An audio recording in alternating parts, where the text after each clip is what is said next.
croisée. Par ici, les brasseurs d'opinion et de vision. Les rencontres de l'air. Bonjour Marie. Salut Mario. Mise à jour économique du ministre des Finances ce matin. Là, on a un petit bout de rough au niveau économique à passer. Et là. Ben, tu sais, Éric Girard n'est pas reconnu pour ses débordements de façon générale. Et tu sais, c'est un gars qui est calme, qui est calme. Là, on présentait ça en direct ce matin à LCN, puis on se disait, il a l'air à connaître son affaire, mais je suis pas sûr qu'il est bon pour nos codes d'écoute. Non, c'est ça. C'est pas un gars qui il donnait pas un gros show. Là. C'est ça. Mais là, on sent qu'il est très prudent. Là, il l'a dit clairement, il dit on n'est pas en récession, on prononcera pas ces mots-là. Stagnation. On prononcera pas le mot de ralentissement économique, stagnation, beaucoup de prudence. Moi, ce que je me demande, c'est stagnation pas là, mais jusqu'à la mi-2024. Ça fait qu'il est quand même assez loin en avant qu'il reste pessimiste. Là. Ouais, ben je sais pas, pessimiste ou optimiste. Là, moi, je sais pas. Tu penses que ça va être encore pire, ça va être une récession? C'est pas beaucoup, 6 mois. C'est pas énorme. Puis dans les en tout cas, si on considère que c'est tranquille, ça va quasiment faire 1 an là, de stagnation, c'est pas mal. Oui, mais Éric Girard est pas, tu sais, je te dis, il n'est pas reconnu pour son enthousiasme délirant, mais il n'a pas été reconnu pour sa grande prudence non plus dans les dernières années. Tu sais, moi, j'ai vu tellement de débats entre lui et Carlos Letao, entre autres, quand il était à l'opposition, l'ancien ministre des Finances, qui lui disait, on s'en va vers de la stagnation, on s'en va vers un ralentissement, tu sais. Mollo, là, vider les coffres, puis le coussin du gouvernement, puis il n'y en avait pas de problème, puis tout allait bien, Madame la Marquise, puis l'inflation, ça bougerait pas. Puis regarde, il a sous-évalué comme ministre des Finances au Québec quand même beaucoup d'indicateurs. Les taux d'intérêt, le coût de la vie, l'inflation. Regarde les chèques, même lui est obligé de reconnaître à mi-mot que les fameux chèques qu'il a envoyés partout au Québec, ça a finalement, ça a soutenu encore davantage l'inflation. C'est pour ça qu'on a une inflation au Québec un peu supérieure au reste du Canada. Donc, tu sais, et là, c'est une des raisons d'ailleurs pourquoi les oppositions aujourd'hui ont dit, nous, on veut convoquer le ministre des Finances pour qu'il vienne rendre des comptes aussi sur les décisions qu'il a prises. Ce qui est pas inintéressant non plus. Donc, moi, quand il me parle de 6 mois, ça pourrait être davantage. Mais moi, une des choses qui m'a frappé quand même, c'est que la misère humaine, la misère avec un grand M, là, les banques alimentaires, l'itinérance, ça commence à nous coûter cher, là. Tu sais, mettons, dans l'itinérance, aujourd'hui, quand il additionnent tout ce qu'il y a pour l'itinérance, c'est 330 quelques millions. On n'a jamais vu dans l'histoire du Québec des chiffres qui s'approchent de ça. Alors, c'est comme si t'as une société riche, puis tout ça, mais tout à coup, la misère humaine nous rattrape, la grosse misère, mais au point où ça devient là, des gros postes de dépenses en matière sociale pour le gouvernement. C'est des gros postes de dépenses, Mario, puis c'est une situation sociale, c'est une crise sociale, la question de l'itinérance. On en voit plus. Je te donne un petit exemple, moi, qui m'a vraiment frappée. J'avais ma fille qui a 15 ans avec 3 de ses copines à la maison dimanche et il me parlait de plein de situations où il s'était retrouvé à être en contact dans le métro, à la sortie de l'école, avec un itinérant qui avait dit telle chose, avec quelqu'un qui avait un enjeu de santé mentale, avec quelqu'un qui avait un enjeu de toxicomanie. Ça fait un peu partie du tu sais, tout le monde finit par avec une petite insécurité qui vient avec ça. Avec une insécurité qui vient avec ça. Puis c'est sûr, bon, avant, c'était juste centre-ville de Montréal, mais là, c'est plus large. Puis c'est plus juste Montréal. Mais il y a un contexte post-pandémique. Il y a un contexte de, tu sais, l'humeur sociale est fragile. La santé mentale est fragile. Tu sais, j'entendais Paul Saint-Pierre Plamondon quand il parlait de crise sociale cette semaine. Moi, je me disais, c'est de ça dont il va nous parler et non pas d'immigration. Mais lui, il était tout sur l'immigration. Là, qui est... Ouais, t'as pensé quoi de ça? Parenthèse, Paul Saint-Pierre Plamondon, t'as-tu aimé cette sortie? Moi, j'ai trouvé qu'il agite des épouvantails et qu'il devrait faire preuve de prudence pour pas créer une autre crise sociale qui est de pointer du doigt les immigrants qui sont... Ça laisse un peu entendre qu'ils sont responsables de tout ce qui va mal au Québec. Loin, lui, il réduirait essentiellement quoi? À 35 000. Oui, mais à 35 000, mais dans son 35 000, il inclut tout, là. Oui. Les étudiants, il faut que tout rentre dedans. Oui. Donc, par rapport à la CAQ, c'est quasiment coupé de moitié. L'immigration. Écoute, tu sais, je trouve qu'il faut être prudent avec ce genre d'amalgame-là, de mettre la crise du logement sur le dos des immigrants. Puis, mais bon, si on en revient à notre, à notre mise à jour économique, moi, je me suis demandé aujourd'hui, Éric Girard, à qui il s'adressait. Est-ce qu'il s'adressait aux 8 millions de Québécois ou il s'adressait aux 650 000 syndiqués qui sont secteur public, du secteur public qui sont présentement en négociation. À qui il dit on n'a pas ben de marge de manœuvre. On n'a pas ben de marge de manœuvre, puis il va falloir aller sur la carte de crédit si on veut donner plus d'argent qu'on en Parce a mis que là, présentement sur la table. dans la mise à jour, disons-là aux gens qui n'ont pas suivi, là, il a mis exactement le montant qui est l'offre de Sonia Lebel de la fin octobre. Donc, voilà. La dernière offre à 14,8 quand on compte tout, là, c'est ça qu'il a mis dans son... Pas une pièce de plus. Pas une pièce de plus, puis il l'a dit, il l'a nommé. Si on veut en mettre plus, il va falloir qu'on aille emprunter.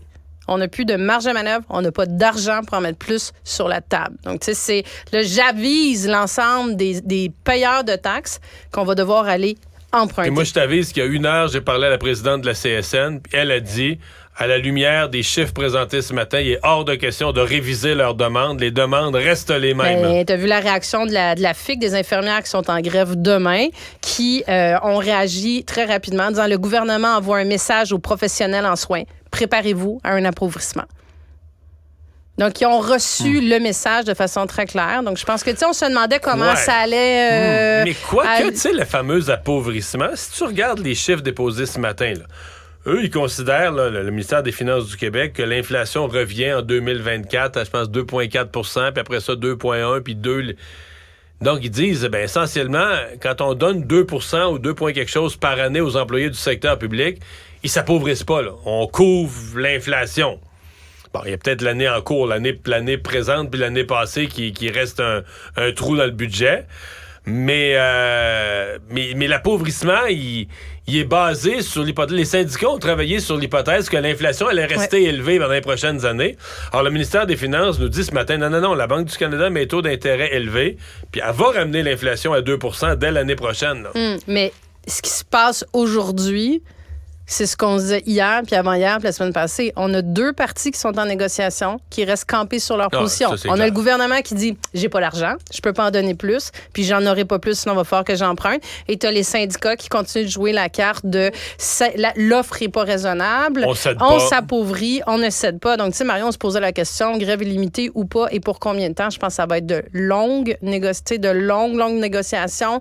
Il faut s'attendre à des grèves illimitées qui risquent d'être très sérieuses et très longues aussi. Qui commencent disons, la séquence des grèves là, commence dans 2 semaines. Oui, donc les écoles, les services de santé, trouvons-nous des plans B et préparons-nous à ça sérieusement.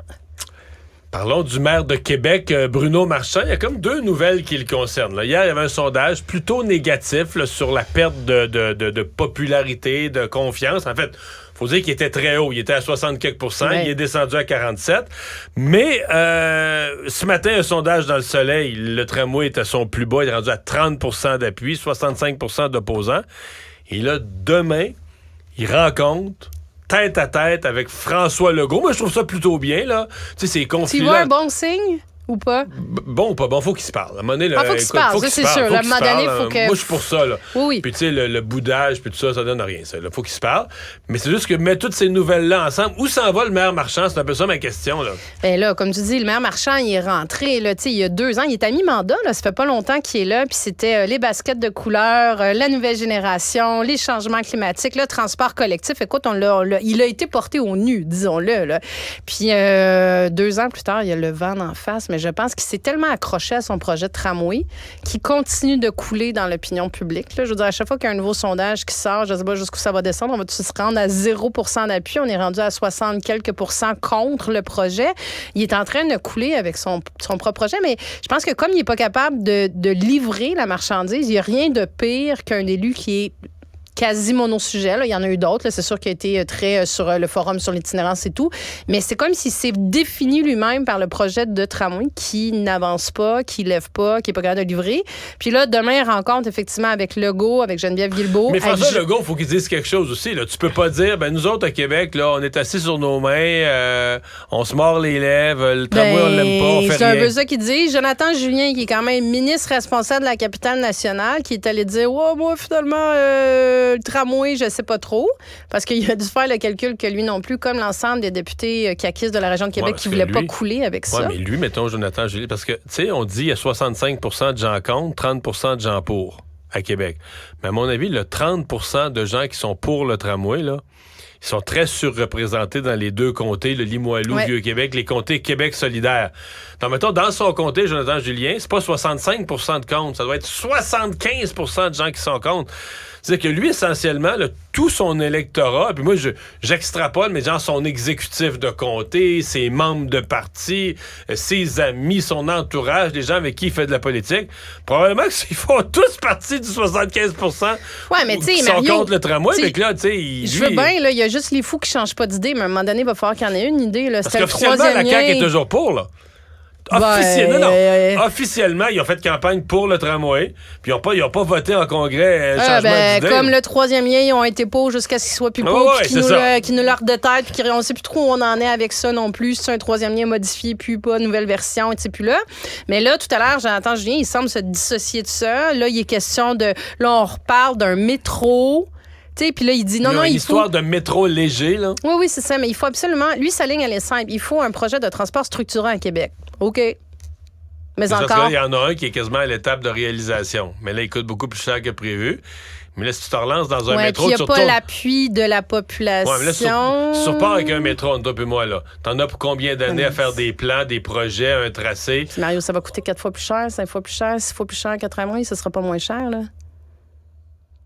Ouais, mais... Puis plus t'avances dans le temps, plus ça va être cher. Là. Tu sais, à un moment donné, c'est juste entendez-vous sur un projet, mais là, ils jouent au fou, là, je veux dire, à chaque jour. Donc, là, ils vont sortir de la rencontre, ils vont se parler. J'espère bien qu'ils vont arriver avec quelque chose de clair pour la population de Québec parce que ils sont tous tu sais, je veux dire, les gens décrochent de tout, là. On n'a pas fini d'en parler, je pense. Hein? Monsieur Legault décidait d'amener du sucre à crème demain. Ou des petits caramels comme du Christian Dubé. Robert Bourassa avait fait ça une fois. Je sais pas qui. Il y avait une rencontre, là, les chefs syndicaux étaient. Ils arrivaient à l'époque, c'était le bunker, qui en face de l'Assemblée. C'est ça, en face de l'Assemblée nationale. Puis les chefs syndicaux étaient arrivés, là, c'était le front, une espèce de front commun, il est arrivé furieux. Il a fait un point de presse juste en bas, là, avant de prendre l'ascenseur en gueulant contre lui. Puis quand ils sont arrivés en haut, ils attendaient que du sucre à crème. Il y avait l'art de faire les drames. Merci Marie, à demain. À demain.